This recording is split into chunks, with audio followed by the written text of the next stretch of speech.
to the member for Curtin. Thank you, Mr Speaker. Well, I'm supportive of any measures that will curb the insidious uptake of nicotine vaping by our young people. The rapid rise of vaping amongst young people is a huge issue in my community. It was one of the first issues that was raised with me when I was elected, and it continues to be raised again and again by constituents. I've had more than 40 individual emails about kids and young adults vaping, all of them worried about the harmful long-term health effects of nicotine addiction. Now, for so many years, Australia was a world leader in tobacco control. But with the increase in recreational vaping, it does feel like we've lost our way. So I commend the government for introducing this bill, which prohibits the importation, the domestic manufacture, supply, commercial possession and advertisement of non-therapeutic vapes and vaping goods. Now, this is aimed at stopping the supply of non-therapeutic vapes and stamping out the illicit vaping black market. It's not aimed to criminalise vape users, but rather vape suppliers. Now, I note that this bill is the final stage of the government's vaping reforms, following a series of regulation changes intended to address the illicit vaping market and its harms on the Australian community. Now, this House has spoken previously about the provision of medical use vapes as a tool to assist with nicotine dependency. This bill is not about prescription vapes, which can be regulated and provided to patients in need. This is about non-prescription vapes that are being sold in an unregulated market. Now, the legality of non-prescription vapes in WA is actually different to the rest of the country. In WA, non-prescription vapes, both those containing nicotine and those without, have been illegal since a 2016 court case that found that vapes breach the Tobacco Control Act, which prohibits any product that looks like a cigarette or a cigar. But despite this ban, vapes are still everywhere in Western Australia. Now, last year I was contacted by distressed constituents about a vape shop that had opened on Rockaby Road in Subiaco, 120 metres from Subiaco Primary School.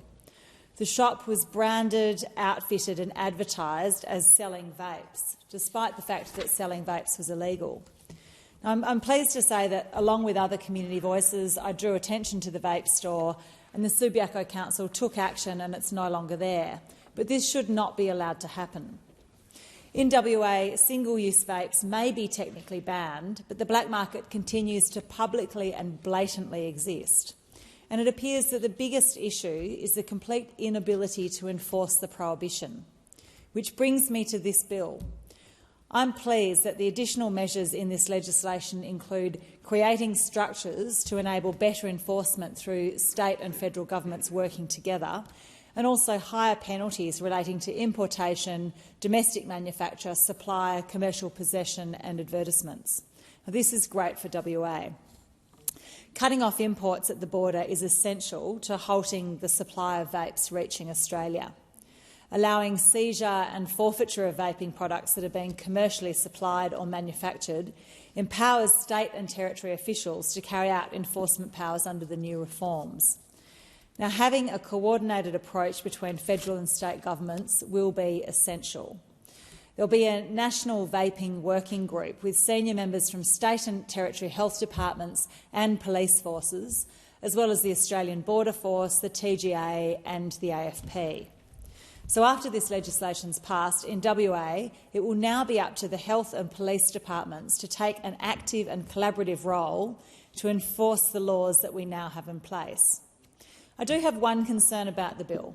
The bill aims to stop the supply of vapes by prohibiting commercial possession, yet the term commercial possession is not defined and is expected to be defined in the regulations.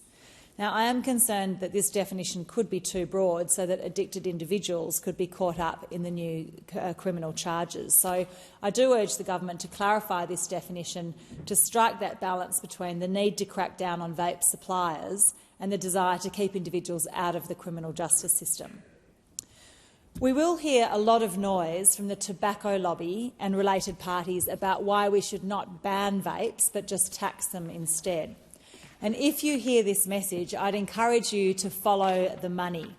you'll only hear this pro-vaping message from those who stand to benefit from people vaping, whether it's the tobacco companies or the political parties that receive donations. The National Party has taken nearly $400,000 from Philip Morris over the last decade, and I'll be very interested to see how the National Party votes on this piece of legislation. The reality is that nicotine in vaping is damaging and addictive, and ANU research has shown that in the long term, non-smokers who vape are 3 times as likely to take up smoking than non-smokers who don't vape. And this is why the tobacco industry wants to see vapes normalised. It's their survival and expansion plan at the cost of our kids. They're trying to build a new generation of smokers. I'm pleased the government has committed to a public health awareness campaign and further funding for smoking cessation support services to complement the measures in this bill and ensure that there will be effective support for those who need it to help them quit nicotine products. I hear time and time again the growing community and expert concern, not about smokers transitioning down to vaping, but about young non-smokers transitioning up to vaping and then on to smoking. In the words of a 23-year-old constituent, most of my friends vape and none of them were smokers before, and I think that says it all. I've heard stories about how hard it is to quit vaping because you can do it anywhere, even in class at school. I've heard of vapers actually switching to cigarettes to try to quit because at least it's less socially acceptable and you have to go outside, which forces them to do it less often. Like so many things, the success of this legislation will depend on state and federal cooperation, and I implore the WA government and the federal government to work together to enforce these important new laws in the interests of our young people. Thank you.